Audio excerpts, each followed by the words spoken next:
Hola amigos, bienvenidos a Rimbel 35. ¿Qué tal estáis? Hoy vamos a explorar un lugar muy extraño e indefinido del mundo, al cual se referían los griegos como una zona poblada por seres muy superiores a los humanos actuales. Los griegos lo llamaban Hiperbórea. Pensaban que este lugar se situaba más allá del viento del norte, en áreas septentrionales, aún desconocidas y ocultas a la vista del humano.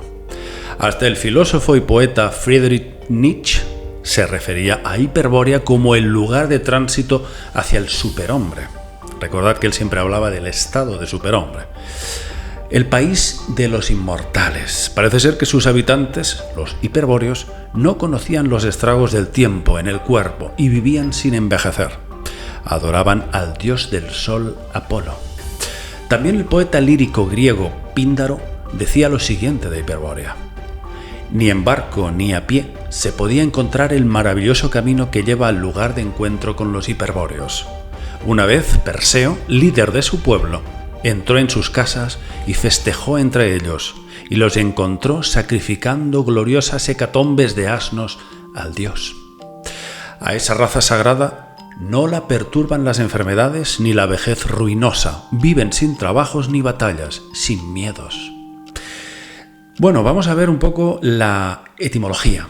La palabra hiperbórea deriva de Bóreas, el dios del viento del norte en la mitología griega. Se supone que este emplazamiento se encontraba en el extremo norte, pero muchos historiadores dijeron, no, en realidad debían de referirse a pueblos que vivían al norte del Mar Negro, o bien se trataba de los celtas de la Edad de Hierro que habitaban a lo largo y ancho del río Danubio y que mantenían contactos comerciales con culturas mediterráneas. Pero lo cierto es que lo que describían los griegos sobre Hiperbórea no encaja con ninguno de estos pueblos. De hecho, los griegos consideraban que Hiperbórea era un lugar tan lejano y de tan difícil acceso que solo podían llegar ahí los semidioses, los seres semidivinos como Perseo o Hércules, es decir, los humanos que habían sido concebidos como hijos de los dioses instructores. Lo que sí nos ofrece una pista es que los griegos creían que había un pueblo que sí conocía a los hiperbóreos mejor que nadie, y eran los habitantes de la isla de Delos, lugar donde además había nacido el dios Apolo.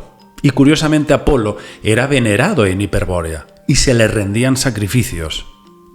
Pero además en la obra Axioco se relata que dos ninfas llamadas Oupis y Hecaerge trajeron a Delos tablillas de bronce originarias de Hiperbórea, unas tablillas que describían el viaje del alma al inframundo después de la muerte física. Numerosas leyendas circulaban sobre misteriosas desapariciones.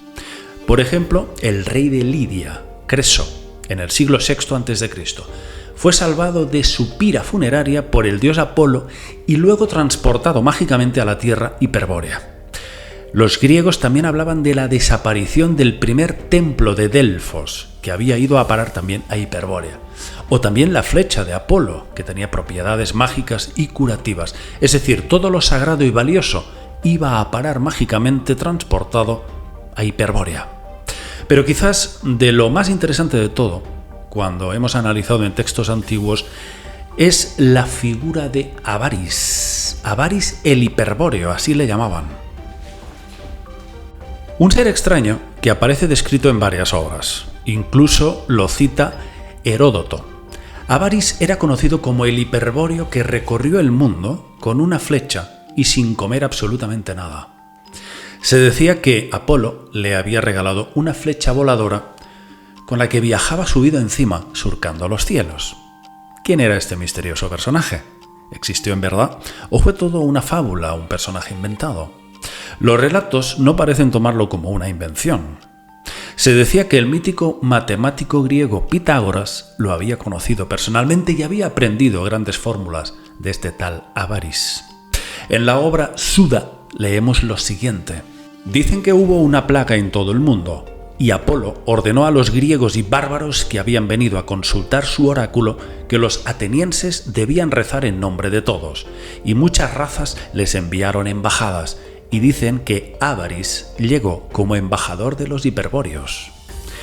Interesante, ¿verdad? Aunque parece que decidió quedarse aquí en la tierra conocida durante bastante tiempo. En Jámblico, la vida pitagórica, leemos lo siguiente: Ávaris cabalgó sobre la flecha y de esta manera atravesó lugares intransitables como ríos, lagos, marismas, montañas, y cuenta la historia, recitó que la flecha realizaba purificaciones y ahuyentaba plagas y tormentas de las ciudades que consideraban oportuno ayudarlas. Bueno, lo curioso es que la mitología irlandesa consideraba que Ávaris era en realidad uno de los primeros druidas y como tal que transmitió grandes conocimientos místicos y ritualísticos. Pero en realidad este druida, Ávaris, vendría de Hiperbórea. Pero volviendo a Hiperbórea como lugar geográfico y misterioso. Cuando uno lee los textos antiguos se lleva la impresión de que se trata de unas tierras que se extienden más allá del mundo conocido. Si se trata de un lugar físico, encajaría dentro de un modelo de tierra plana, más allá del círculo de hielo, que no bajo un modelo de tierra globo, ya que según este modelo el mundo ya habría sido explorado, cartografiado y escaneado de arriba a abajo. Sin embargo, si la Tierra fuese un plano, entonces sí tendría sentido que otros continentes se extendieran más allá de una zona glacial. Antiguas doctrinas creían que Hiperbórea ya existía desde antes de que apareciera la humanidad conocida, llegando a través de las entrañas de la Tierra. Los griegos llamaban a esta civilización Hiperbórea, la tierra del sol eterno, más allá del dios Bóreas, señor del frío y de las tempestades. En otros mitos se trata de una isla rodeada de un muro de hielo, pero imperando un clima paradisíaco en su interior. De hecho, dejaban claro que Hiperbórea no era un lugar frío, helado, cubierto de nieve. No, todo lo contrario. Tierras fértiles, con mucha vegetación, con la que sus habitantes vivían totalmente despreocupados, ya que contaban con una producción agrícola riquísima y codiciada por otras culturas colindantes. Se remarca mucho el envío de ofrendas de Hiperbórea a la isla de Delos. Había como una especie de intercambio también de ciertos comercios, plantas, objetos, ofrendas, que llegaban muchas de ellas envueltas en abundante paja de trigo. Se sabe por los mitos asociados a Perseo que cuando éste llegaba a esas tierras, sus habitantes se pasaban el tiempo disfrutando de banquetes y sacrificios de animales al dios Apolo, con emotivos cánticos y espectáculos musicales. En una de estas se describe una escena de fantasía. Dice, cisnes sagrados cantando junto a los humanos en armonía para el dios Apolo al ritmo de la cítara. Algo muy extraño, ¿verdad, amigos? ¿Cómo se explica esta especie de simbiosis artística entre humanos y animales? Muy curioso. En todo caso, parece para algunos que se trataría de seres gigantescos. Tendría relación con los titanes griegos. Otros dicen que no, que eran seres muy parecidos a nosotros, pero con unos poderes, con un psiquismo capaces de realizar auténticos prodigios.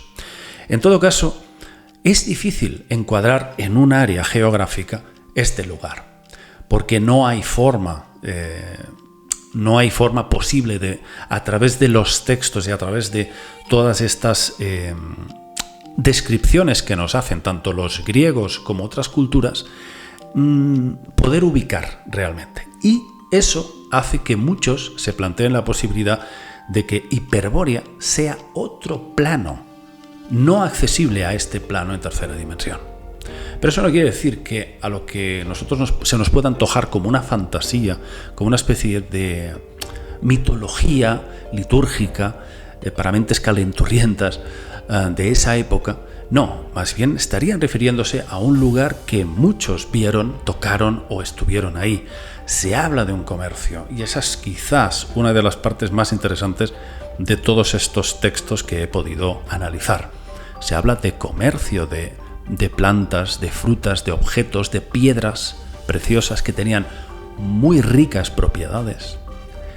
Y sobre todo se habla de un lugar en el que parece que no hay trabajo, no hay una vida sometida por la edad, por el tiempo, por las enfermedades, sino que son inmortales y que disfrutan de un ciclo inacabable de felicidad.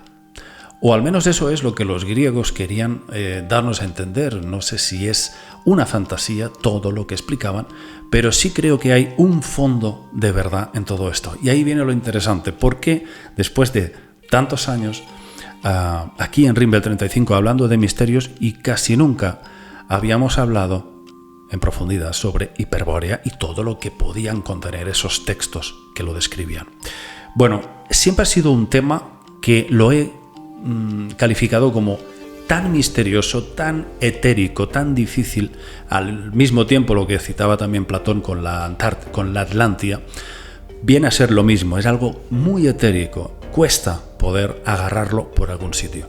Sin embargo, me he puesto un poco a buscar, analizar un poquito más en profundidad y he encontrado muy interesante todas estas descripciones, aunque no creo que estas sirvan para encontrar esta área geográfica. Sí creo que este lugar pudo existir realmente, dado que hay una coherencia en muchas de estas descripciones que coinciden en muchos aspectos. Ahora, ahí viene el tema.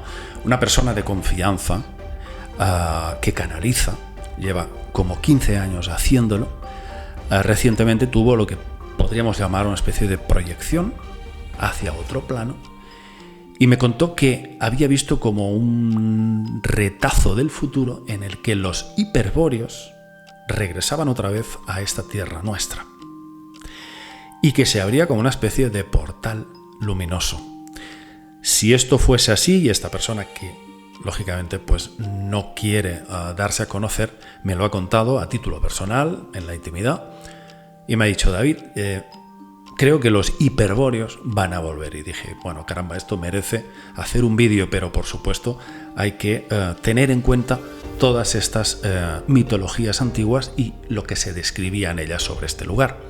Lo que sí esta persona me dice es como si estos seres o estos hiperbóreos tuviesen un aspecto bastante más alto que los seres humanos y con la piel, o al menos es lo que vio esta persona, con la piel ligeramente azulada, lo cual me ha llamado bastante la atención porque casi vienen a ser un poco esa especie de seres que reflejó en las últimas películas de la saga Alien Ridley Scott.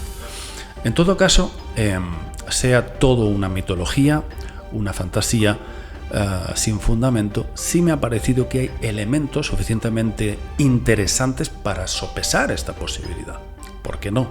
A raíz de tantas y tantas civilizaciones antiguas que desaparecieron y que fueron borradas del mapa, pero que tenemos registros, vestigios muy interesantes, figurillas, textos, tablillas, etc. Y que si no fuera por estos pequeños elementos, uno también podría decir, son fantasías, pero sí existieron. Quizás Hiperbórea, de la que también hablaban, ya sabéis, los alemanes en la Segunda Guerra Mundial, que la tenían muy mitificada y que hablaban en cierta manera de que había un origen primigenio del ser humano que estaba ahí contenido, también pudo estar relacionado con estas grandes civilizaciones que ya hoy no tenemos conocimiento. Pero ¿y si siguen, pero en otro plano? Ahí está el misterio de hoy, de Hiperbórea y los hiperbóreos. ¿Van a regresar algún día? Los atlantes, los hiperbóreos, los lemurianos, son criaturas que siguen aquí después de haber sido su continente o sus tierras destruidas en un pasado remoto. ¿Continúan en otro plano? Muchas preguntas se agolpan, pero no tenemos ninguna certeza. Si vosotros tenéis la libertad, por supuesto, de seguir investigándolo, de seguir indagando. Y como sé que nos escuchan muchísimas personas en el público que tienen experiencias de percepción, viajes astrales, proyección psíquica, es interesante este vídeo de hoy, porque con eso pueden abrirse muchas puertas y al tener en cuenta estas posibilidades pueden surgir nuevos conocimientos en el horizonte. La mente abierta y no creer en nada. Ese es siempre el lema de Rimbel 35. Planteamos posibilidades. Os mando un abrazo y nos vemos en próximos vídeos. Chao.